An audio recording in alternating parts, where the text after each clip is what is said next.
welcome to Alternatives to Foreclosure. I am your host, Robert Adams of the Adams Family Real Estate Services.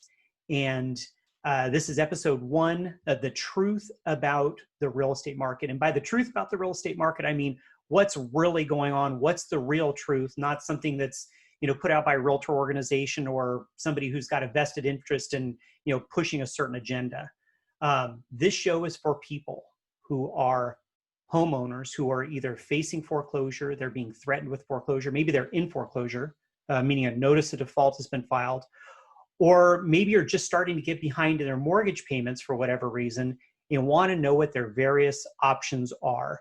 And also, what are the consequences of those options, whether it's positive or negative. And we have several episodes. We're going to bring on several different guests who are experts in different areas of real estate, and credit report and mortgages and real estate marketing. So without further ado, I want to introduce you to our first guest. He is Michael Krein. Mike is based in Las Vegas, Nevada. He has a PhD in a real estate related field. He is a retired real estate broker and one of the top producing and earning real estate brokers in the country.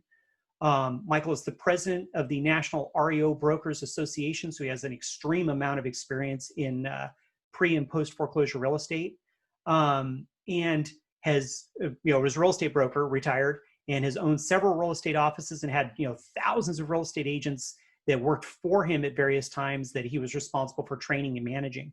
So, the first topic today, what is really going on with our real estate market? Mike, take it away. What the heck's happening?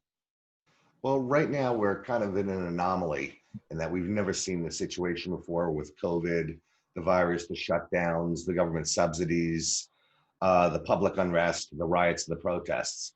So everything's in a state of flux, and it's not really something we've seen before. Now, history really doesn't repeat itself, but you can find some parallels. So even before this whole COVID disaster, most real estate markets, they were poised for a correction. Prices have exceeded affordability. And one of the things we always watch is the affordability index. And that's basically, to put it simply, you take the average person making the average salary, and can they afford the average priced house in their market where they live and work? And when that starts going out of whack and people can't afford, the average person can't afford the average priced house, eventually things are going to come to a head and you're going to have a correction. It's happened every time.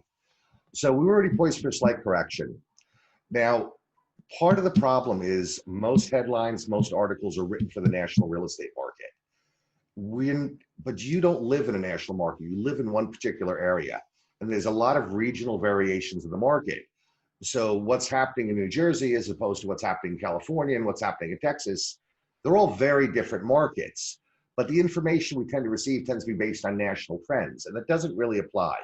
So you really have to look at your local market.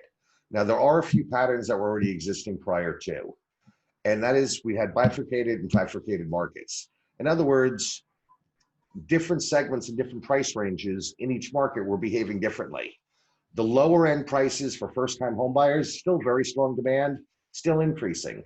Mid-level or trade-up homes were starting to get soft, and in most markets, the higher end is already starting to decrease because people are not trading up. The reason the lower priced homes are holding their value is because people are staying in their homes much longer now. So they're not putting these homes on the market and they're not selling them to buy a larger house. Years ago, the average person stayed in their home about 7 years and then they would trade up. That is now gone to 14 years. So it's really a supply problem in the lower price ranges that people are just staying put. They're not selling those homes, which is softening up the mid-range and the high level because they're not trading up. And that is a trend that we're seeing in almost every market around the country. As far as where demand will be, prices are holding right now. Not that there's so many people buying homes, but most people have taken their homes off the market. They didn't want them shown during the COVID virus. So there's a very limited supply of homes, and a lot of buyers have been out of the market for a while and they're starting to come back. So prices are holding for the most part, but for kind of false reasons. All right, so it's not really a true market picture going on right now. Long term, we have some bigger problems. Yeah, and everybody keeps asking me, is this like the crash of '08? Are we gonna have another crash? And the answer is maybe. You have to understand, after the crash of 2008, when the markets bottomed and people were out of work, the highest unemployment reached was 10.1%. We're already at 22 to 25%, depending whose numbers you believe. So we've already got twice the unemployment rate that we had after the crash of 2008. The only reason that it's not worse is because of all the government subsidies and all the unemployment and the extra bonuses. There's some people actually making more staying at home than they did when they were going to work, right? But we've got so many small businesses shut down, many of which will not come back. We've got a lot of retailers shutting down that will not come back. We've got large companies filing bankruptcies. It's going to be a mess. And there's only so much the government can do, but we are going to have to go into some sort of a recession, and it's going to take time to dig our way out of this. Now, how that impacts home sales is going to vary by market. The biggest issue right now is relocation patterns. People are moving. You've got a ton of people leaving Southern California, almost 1 million a year. They're going to Texas, Florida. They're showing up here in Nevada, where I live, Arizona. So the states are losing population. Illinois is another great example.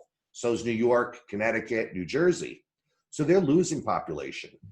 So as people leave, more homes come for sale, less people buying them, prices obviously will adjust. But then you have other states like Texas, where people are moving in droves. Their market's going to sustain. Now, will prices skyrocket? No, because Texas has plenty of land and it's cheap to build there. So every market's going to be a little bit different. So where you are, it's not only where you are, it's which price segment you're in within your market that's going to determine it. So it's very hard for me to make any blanket statements that affect any one individual.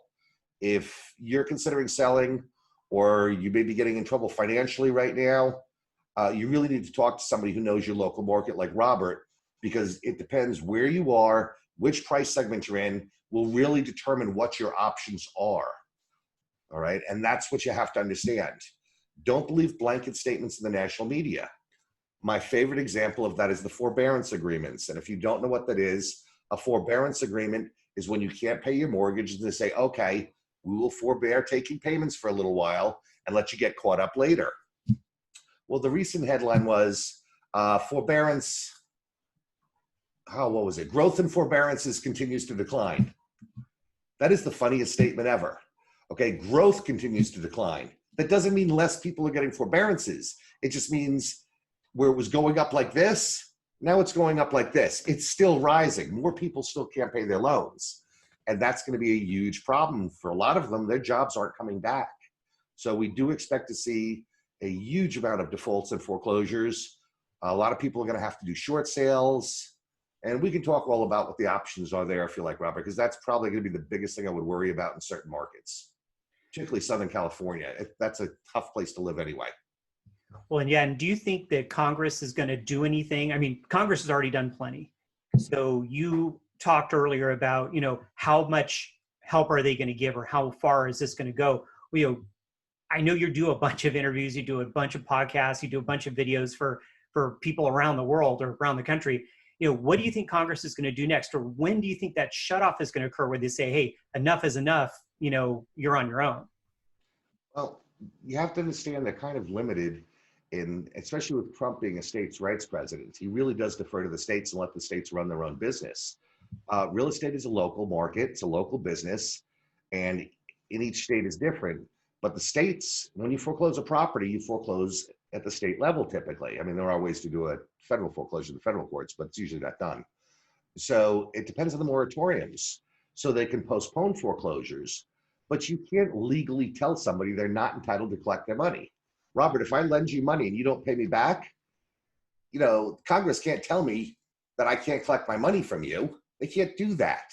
They may be able to stall it a little bit with moratoriums, but understand they don't have that authority, nor could they if they wanted to. So moratoriums is just a postponement of the inevitable, and it's really kicking the can down the road as far as the problem. And that was done after 2008 with all the moratoriums, the halts on foreclosures. And honestly, if you look back in retrospect, it made the problem much worse and made the whole economy drag out longer, and it took longer to recover and get things back to normal. So those type of things, although they sound good and they help politicians get elected, actually do more harm than good in the long run. Yeah, what's the old adage people used to say? Just rip the Band-Aid off instead of allowing it to go for as long as it did. Yeah, just get it done and over with, and things will recorrect quicker. So what kind of options? So there's various options. There's short sales. There's doing a directed sale with your loan servicer. If maybe you have equity and but you can't make your mortgage payment or you're behind in your mortgage payment. There's bankruptcy. What are the different options you see for a homeowner who's in a bad spot right now, can't pay their mortgage, they're not really sure where to go or what to do. What other options do you see, or what do you see pros and cons of those three options I thought of just off the top of my head? First things first, if you do get into trouble, you're having trouble making your payments, or you're starting to fall behind, whatever you do, do not stick your head in the sand. Okay? Don't just hope it'll go away, because believe it or not, that's what most people do at first. They tend to ignore the problem. Don't. You have to be very proactive. Now, everybody's situation is different. Depends on your home, where it's located, the price range it's in, the current market conditions, your situation. This is not something you can just figure out and you can say, oh, do this or do that. You really need to sit down with somebody who knows what they're doing and what the options are. Okay, depending where you are, a foreclosure can be done in as little as 4 months, or it can take 3 years. That varies all over the country, both by state jurisdiction and how busy the courts are and how aggressive the lender is in pursuing it. So understand that all you're doing is putting off the inevitable. If you get into trouble and you're proactive about it, you still have control and you make the decision. If you don't do anything, eventually the decision is going to get made for you, and you're probably not going to like how that turns out. That's the first thing, is be proactive. Your first option is typically a loan modification. And that is where you call your lender and you say, look, I'm having trouble making these payments. I'm way behind. Can we work something out? They can maybe lower your interest rate. They can take the back payments, put them on the end of the loan, and amortize them in to make your payments affordable. There's a lot of things they can do. Your first shot is usually a loan modification. Most lenders are pretty good about doing that, and that's usually the first thing you would ask for. However, if there's no chance that your job is coming back, a loan modification isn't going to do you any good. If you don't have a job, they're probably not going to give you one because they know you can't pay it back either. So a loan modification is only an option if you're working, you're going to have a job, and you can't afford to make the new payments. If you can't, well, then you have some other options. You can sit there and wait till it goes to foreclosure. And a lot of people choose to do that, and they go, hey, I'll stay here 2-3 years rent free. Those are going to be the most miserable 2 or 3 years of your life. I was the largest foreclosure and REO broker in the country for years. I used to do about 3,000 of these each year. So, I mean, I stopped counting at 25,000. I don't even know how many I've done. But I've worked with so many people, thousands literally. And those 2 years are going to be the most miserable of your life, because you're going to be waiting constantly for that doorbell to ring and for it to get served. You're going to get phone calls from collections. You're going to get called when the foreclosure gets filed, which it will eventually. You're going to have people coming by your house, stopping by your house, trying to get you to list it, trying to sell it to them cheap. There's scam artists out there that will tell you they'll save you from foreclosure and take your money and disappear. All your neighbors are going to know you're in trouble. This is all public notice, okay? And those 2 years staying in that house while you're in foreclosure are going to be absolutely miserable and probably the most stressful you'll ever have during your life. And honestly, it's no way to live, living in constant fear and constant stress and constant harassment. Okay, and it won't even be your lender, it'll be other people harassing you because they see this. So it's something you really want to avoid. Honestly, it is just not worth the stress on your life. So be proactive about it.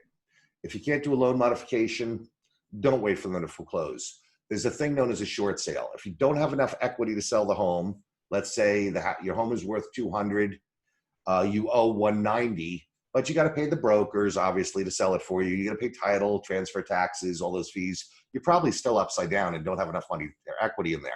That's when you do what's known as a short sale. Now, what a short sale is, very simply, is the lender agrees to take less. So you sell the house for 200, the lender needed 190, the lender says, hey, we'll take 175. And here's the really great thing. You just have to know how to ask. Most lenders will help you relocate as well. They will actually pay you to leave the house. It's called relocation assistance. Sometimes you'll hear it called cash for keys. That's the old term for it. But when you do a short sale, obviously you need to hire a moving truck. You need first month's rent on another property to move into. Most lenders will give you some money, $5,000, $10,000. I've seen them as high as $30,000 on a short sale as relocation assistance to help you get resettled and start over again. So very important there. Also, a short sale does not impact your credit and damage it as much as a foreclosure does. Now, bankruptcy was something you asked about. Bankruptcy is a last resort. It doesn't usually let you keep your house for at least for long anyway. It's really just a stall technique. And attorneys will tell you, oh, just file bankruptcy. It usually is not the greatest thing. Plus, it's on your credit for the next 7 to 10 years. You know, you have to remember whoever you talk to. Okay, if you talk to an attorney, they'll tell you file bankruptcy. If you talk to a broker, they'll tell you to list it. Okay. If you go to a butcher, he is going to try to sell you meat. That's what they do. So remember that with everyone you talk to during the process. They're all going to tell you their solution that they get paid to help you with is the best one. And it may not be. So you really have to evaluate all your different options. But what you don't want to do is do nothing. That really is, it's tough. And living in the house, even though you think you're living there rent-free, while it's in foreclosure and you may stay there a while, it's probably going to be the most miserable period of your life. And most people who've been through it will tell you it just wasn't worth it. It wasn't worth the stress. You know, life's too short.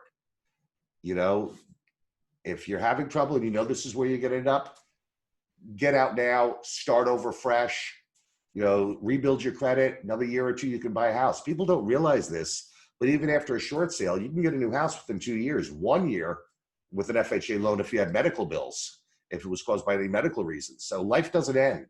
You can start over, you can get another home, and it's just a house. It's just not worth ruining your life over. Yeah, that's a good point. And what's the typical stay on a bankruptcy? It's only, I think, 45 days or 90 days before everything just starts right up where it left off. It's not very long.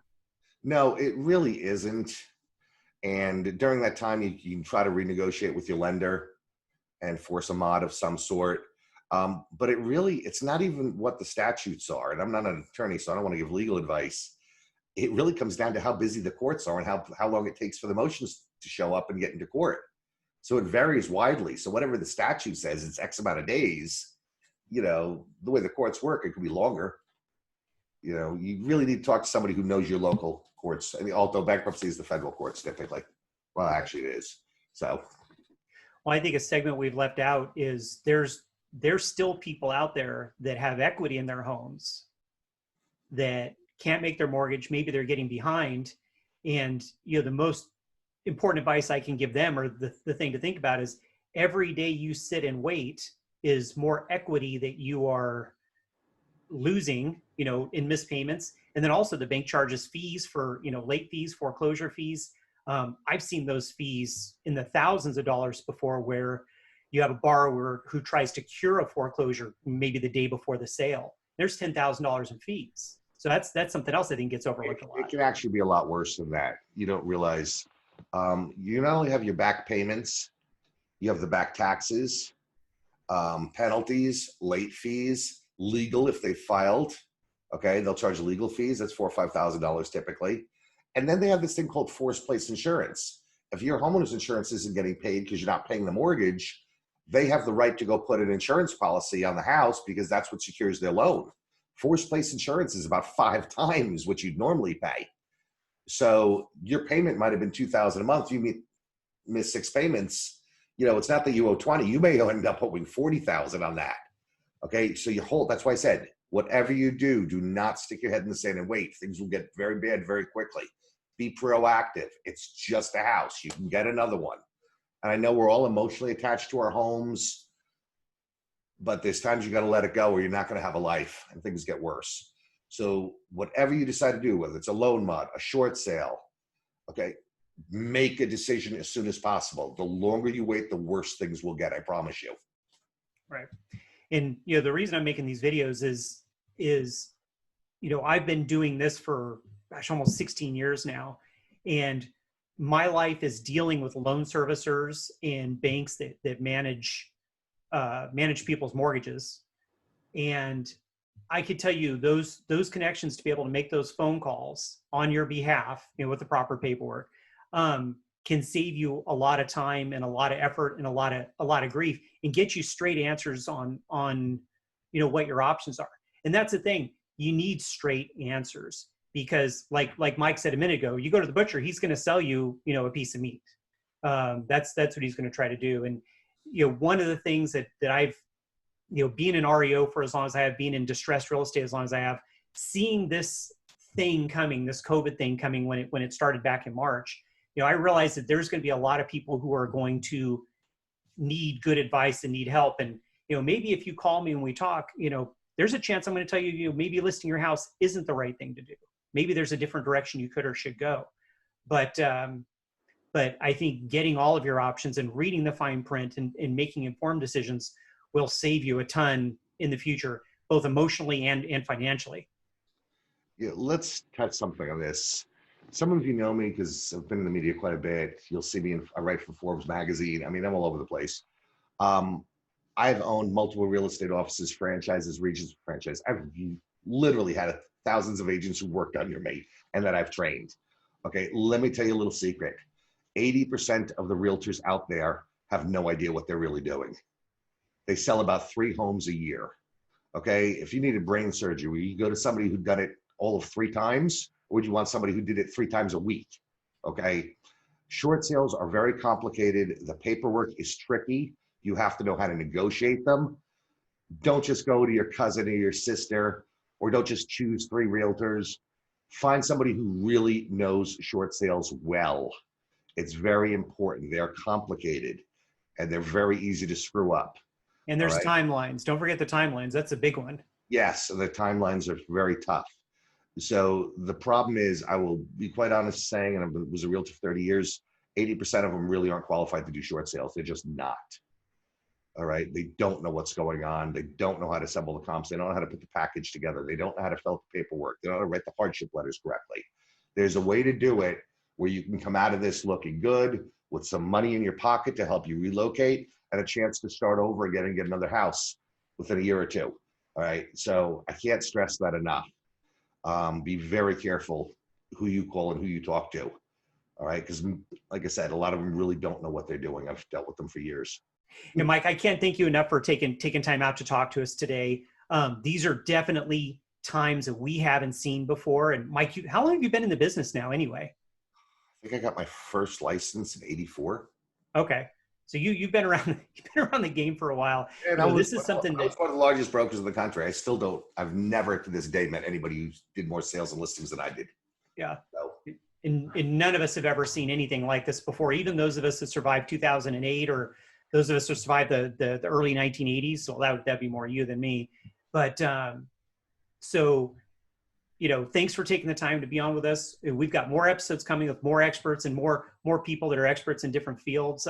Mike, thanks again for coming on with us, and we'll see you next time. All right, thanks. You take care, Robert.